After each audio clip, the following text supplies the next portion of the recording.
I've completed my Clone Trooper DC-15S Blaster build, and I'm going to show you exactly how I did it today on Darth Rage Reviews.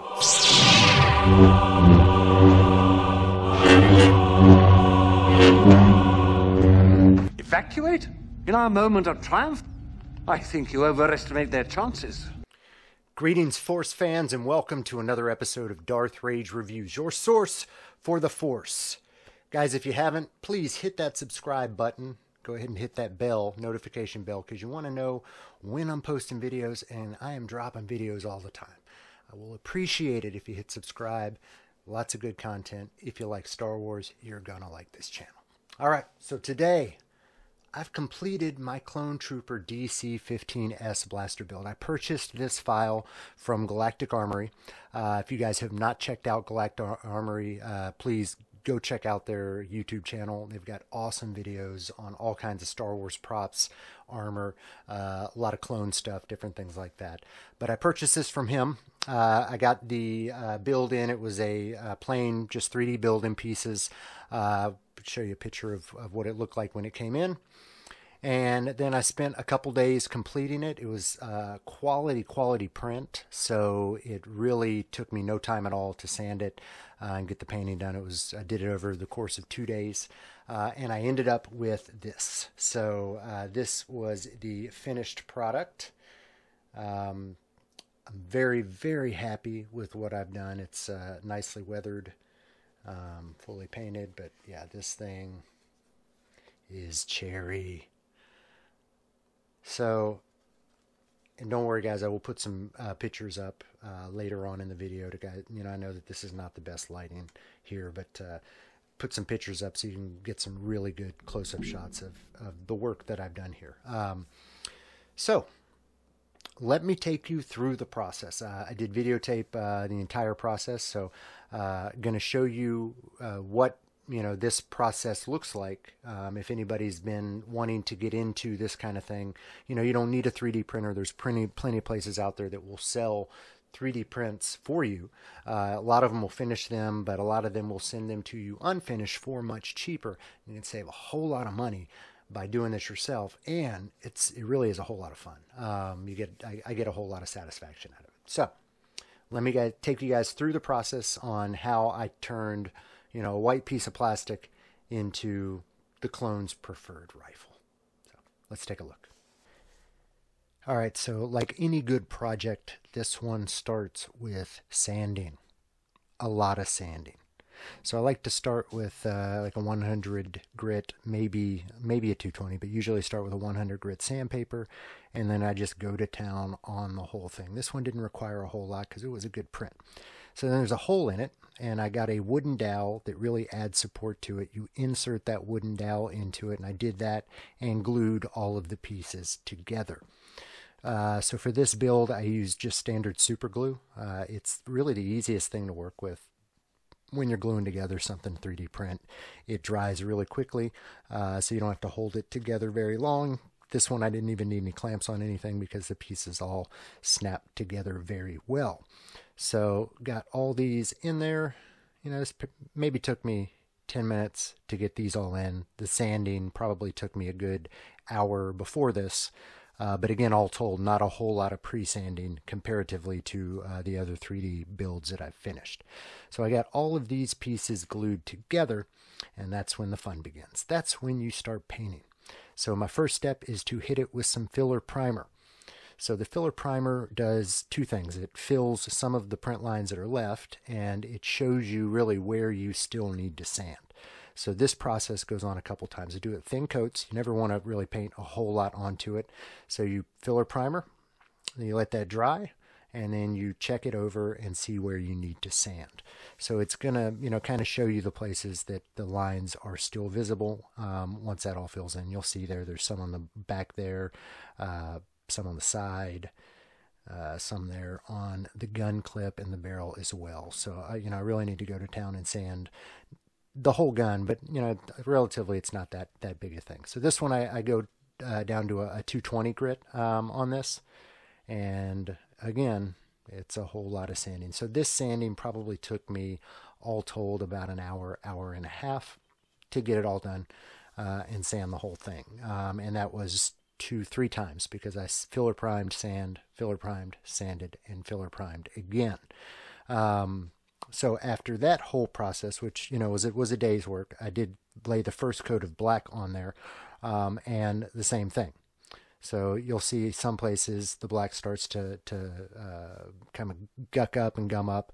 So this time I go with a finer sandpaper. I go with a 400 grade, and I go to town on the entire thing. And it's, again, more sanding.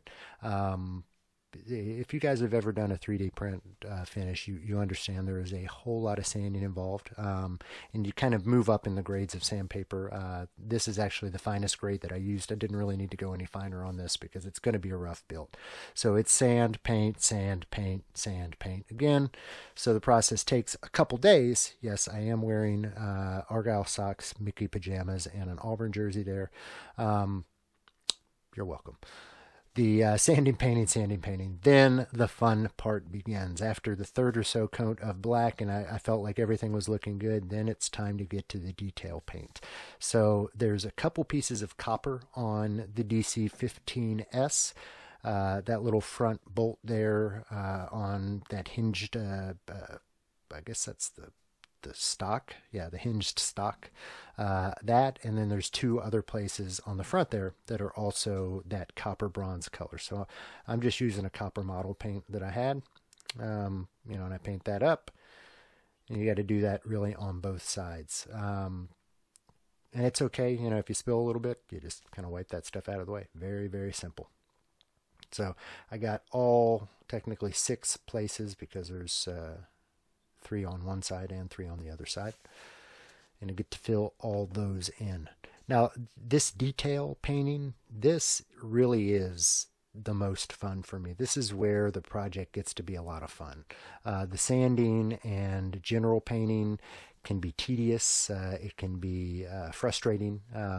This is where you get to have a whole lot of fun and add a whole lot of character. You take what is a flat gun and turn it into this. So did the same with the silver pieces. I used some silver model paint that I had, and then now I'm getting to the weathering. So for my weathering, I use a dry brushing technique on this.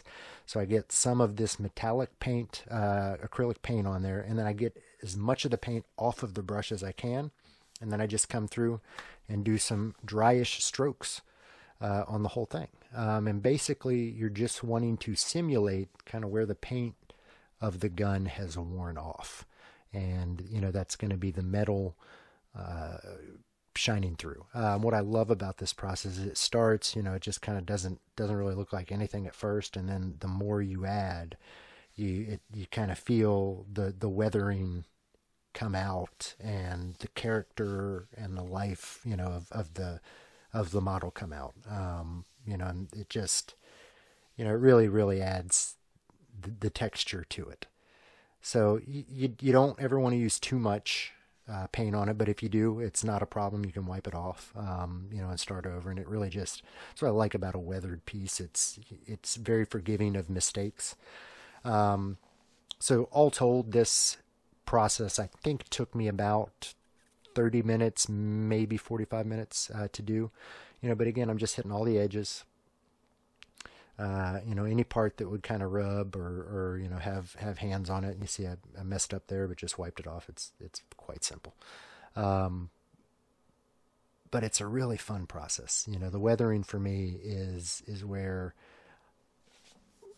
you get to add your own little name to this. So got to have a lot of fun doing this.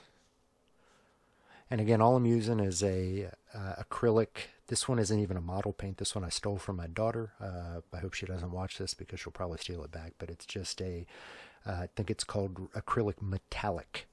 And it's worked the best for me. For this one, I didn't really need any other kind of metal. I didn't want to do any rusting or anything like that to it. So I didn't need anything other than that metallic. Again, just coming around the edges, hitting places where the paint would have rubbed off. And as you can see, the more you add to it, the better, the more realistic it starts to look. And, it just really, I don't know, this really makes it.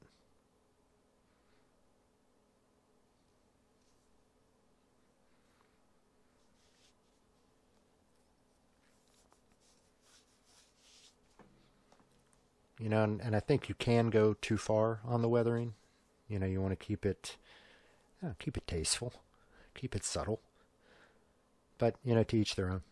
To each their own. I do like to have a couple big splotches of areas where that black has rubbed off. And another technique that you can use too, you know, if you were to, let's say I was to get a little weathering on there I didn't like, I could easily just sand it off back down to the black. So then the last step is just a clear coat. You just throw a clear coat on top of it to seal everything in, and you are done. It's that simple, guys. Voila, you have completed rifle.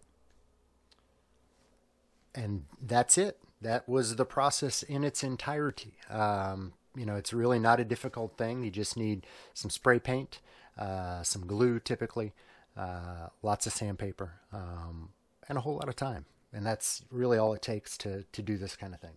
Not difficult at all.